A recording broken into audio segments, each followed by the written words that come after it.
Assalamualaikum warahmatullahi wabarakatuh. Yang terhormat Ibu Suciati Muanifa SEMMMAK, selaku dosen pengampu mata kuliah manajemen keuangan dan teman-teman sekalian. Kami dari kelompok 4 yang beranggotakan saya sendiri, Liandra Luja dengan NIM 231011201600 dan rekan saya Octavia dengan NIM 231011201263 dari kelas 05 SKKP 003. Pentingnya investasi pada piutang. Persaingan usaha yang semakin ketat membuat perusahaan harus memberi layanan terbaik kepada konsumen. Saat ini, pembayaran tunai mulai jarang digunakan karena banyak pesaing menawarkan kemudahan kredit. Oleh karena itu, penjualan kredit menjadi strategi penting untuk meningkatkan penjualan.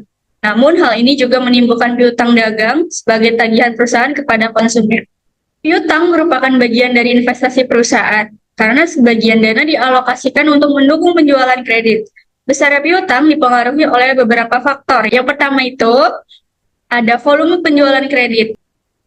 Yang kedua ada syarat pembayaran. Yang ketiga ada platform kredit. Yang keempat ada kebiasaan pembayaran pelanggan. Yang kelima ada kebijakan pengumpulan piutang. Selanjutnya ada prinsip pemberian kredit. Penjualan secara kredit akan menimbulkan piutang usaha atau piutang dagang yang pada dasarnya tidak memiliki jaminan hukum. Sehingga apabila terjadi kredit macet akan sulit diselesaikan melalui jalur pengadilan. Resiko utama yang dihadapi perusahaan adalah ketika konsumen tidak mampu atau tidak mau membayar kewajibannya. Untuk mengantisipasi, perusahaan perlu melakukan evaluasi terhadap calon konsumen dengan menggunakan prinsip 5C, yaitu the 5 C's Principle. Yang pertama itu ada karakter, menilai kepribadian calon konsumen, kebiasaan, sifat, gaya hidup, serta kejujuran tujuannya untuk memastikan konsumen memiliki kemauan untuk membayar, atau willingness to pay. Yang kedua ada capacity atau kapasitas. Menilai kemampuan konsumen dalam mengelola usaha, pengalaman, dan riwayat bisnis tujuannya mengetahui kemampuan konsumen membayar atau ability to pay. Yang ketiga yaitu capital atau modal. Lihat kondisi kekayaan, laporan keuangan, dan rasio profitabilitas seperti ROE atau ROI. Tujuannya menentukan apakah konsumen layak diberi kredit dan seberapa besar kredit yang dapat diberikan. Lalu keempat ada condition atau kondisi. Mempertimbangkan kondisi ekonomi yang mempengaruhi prospek usaha konsumen di masa depan. Tujuannya menilai resiko eksternal yang dapat mempengaruhi kemampuan konsumen membayar. Collateral atau agunan, jaminan yang bisa disita bila konsumen gagal bayar. Tujuannya menjadi pertimbangan terakhir jika masih ada keraguan dari aspek sebelumnya. Piutang adalah bagian dari modal kerja yang terus berputar, mulai dari kas, digunakan untuk proses usaha, menjadi penjualan kredit, lalu berubah menjadi piutang, dan akhirnya kembali lagi menjadi kas. Semakin cepat piutang berputar, semakin baik kondisi keuangan perusahaan. Perputaran piutang dihitung dengan rumus penjualan kredit bersih dibagi rata-rata piutang sama dengan berapa kali. Lalu yang kedua ada rata-rata pengumpulan piutang. 360 hari dibagi perputaran piutang sama dengan berapa hari. Contoh, jika perputaran piutang 12 kali setahun, artinya rata-rata piutang tertagih setiap 30 hari. Selanjutnya akan dilanjutkan oleh rekan saya, Octavia. Selanjutnya, saya akan melanjutkan materi dari rekan saya. Selanjutnya yaitu contoh kasus. PTA memiliki catatan penjualan pada tahun 2018 nilai Rp350 dan tahun 2019 nilai Rp225. Piutang pada awal tahun 2018 adalah sebesar Rp60 dan saldo akhir piutang Rp80. Sedangkan pada tahun 2019 memiliki saldo awal dan saldo akhir masing-masing sebesar Rp100 dan Rp50. Perputaran piutang dan rata-rata pengumpulan piutang disajikan dalam tabel berikut ini. Keterangannya, penjualan bersih tahun 2018 yaitu sebesar Rp350, tahun 2019 yaitu Rp225, saldo awal piutang sebesar Rp60, tahun 2019 sebesar Rp100. Saldo akhir piutang tahun 2018 sebesar Rp80 dan tahun 2019 sebesar Rp55. Rata-rata piutang yaitu Rp70, tahun 2019 yaitu Rp75. Perputaran piutangnya pada tahun 2018 banyak 5 kali dan pada tahun 2019 banyak 3 kali. Rata-rata pengumpulan piutang pada tahun 2018 yaitu 72 hari dan pada tahun 2019 yaitu 120 hari. Berikut dirincikan perhitungan pada tabel. Rata-rata piutang 2018 yaitu Rp60 ditambah Rp80 dibagi 2 sama dengan Rp70. Rata-rata piutang 2019 yaitu Rp100 ditambah Rp50 dibagi 2 sama dengan Rp75. Perputaran piutang 2018 yaitu Rp350 dibagi Rp70 sama dengan 5 kali.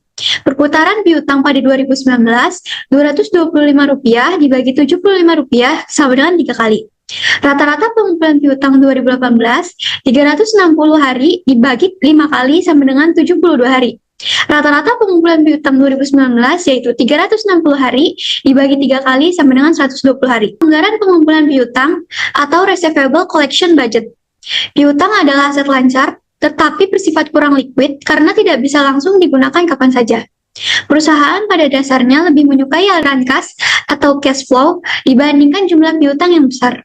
Sebab kas bisa langsung dipakai untuk memenuhi kebutuhan operasional. Dalam penjualan kredit, penerimaan kas tidak terjadi pada saat yang sama dengan penjualan, sehingga perlu dibuat perencanaan penerimaan kas dari piutang.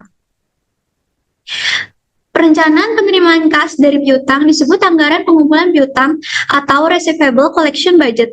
Anggaran ini disusun berdasarkan penjualan kredit dan memperhatikan kebiasaan konsumen dalam melakukan pembayaran atau pelunasan utangnya.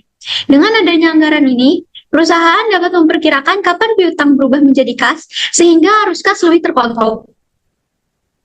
Selanjutnya yaitu pengendalian piutang. Pengendalian piutang dilakukan dengan menyusun aging table atau umur piutang yang menunjukkan piutang mana yang bisa segera ditagih dan mana yang sudah melewati jatuh tempo. Informasi ini membantu perusahaan mengevaluasi kebijakan pemberian kredit. Semakin lama umur piutang, semakin buruk kondisi keuangan karena menunjukkan lambatnya piutang berubah menjadi kas untuk mendukung operasional perusahaan. Kebijakan penagihan kredit. Kebijakan penagihan dilakukan untuk memastikan piutang usaha tertagih tepat waktu. Efektivitasnya dapat diukur dengan 2 cara. Yang pertama yaitu average collection period adalah rata-rata jumlah hari yang dibutuhkan perusahaan untuk menerima pembayaran dari penjualan kredit. ACP menunjukkan seberapa cepat piutang dapat ditagih dan berubah menjadi kas. Rumus ACP sama dengan account receivable dibagi average sales per day. Jika perusahaan memberi jangka waktu kredit 30 hari, maka ACP ideal sama dengan 30 hari. Bila realisasi ACP lebih lama, misalnya lebih dari 30 hari, berarti ada masalah dalam pengendalian piutang dan kebijakan kredit harus dievaluasi kembali. Selain ACP, perusahaan juga bisa menggunakan aging of account receivable, yaitu jadwal yang menunjukkan umur piutang yang belum dibayar. Jika sebagian besar piutang melewati jatuh tempo, misalnya lebih dari 2 bulan, berarti ada masalah serius dalam penagihan. Perusahaan perlu memperbaiki sistem penagihan agar piutang segera berubah menjadi kas. Namun, penagihan tidak boleh dilakukan terlalu agresif karena bisa membuat konsumen atau pelanggan berpindah ke pesaing. Selanjutnya, kami akan membahas contoh kasus mengenai PT Indo PD Mandiri, yaitu sebuah perusahaan franchise kuliner yang menjual produknya secara kredit. Karena sistem pembayaran yang menggunakan kredit, perusahaan ini memiliki resiko terjadinya piutang macet, yaitu ketika pelanggan tidak dapat atau tidak mau melunasi tagihannya tepat waktu. Penelitian yang dilakukan pada PT Indo PD Mandiri menganalisis pengaruh efektivitas manajemen piutang terhadap kinerja keuangan perusahaan selama periode tahun 2016 sampai 2021. Dalam penelitian ini digunakan beberapa rasio, yaitu yang pertama ada RTO atau Receivable Turnover untuk mengukur seberapa cepat piutang dapat ditagih. Lalu ada ACP yaitu Average Collection Period untuk melihat berapa lama rata-rata waktu penagihan. Lalu ada rasio tunggakan dan rasio penagihan, yang kemudian dibandingkan dengan 3 indikator kinerja keuangan perusahaan yaitu ROA, ROE, dan ROI.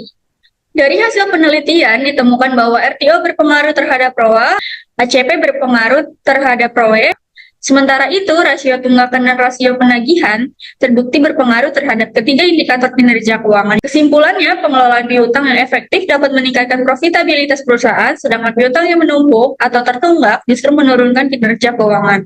Selanjutnya akan dilanjutkan oleh rekan saya. Kesimpulan dari materi ini yaitu pengelolaan piutang yang baik sangat penting untuk menjaga arus kas dan kesehatan keuangan perusahaan. Dengan menerapkan prinsip 5C, mengontrol perputaran piutang, serta membuat anggaran dan penagihan yang efektif, resiko piutang tak tertagih dapat diminimalkan dan kinerja keuangan perusahaan tetap stabil. Sekian presentasi dari kelompok kami. Mohon maaf apabila ada kekurangan. Wassalamualaikum warahmatullahi wabarakatuh.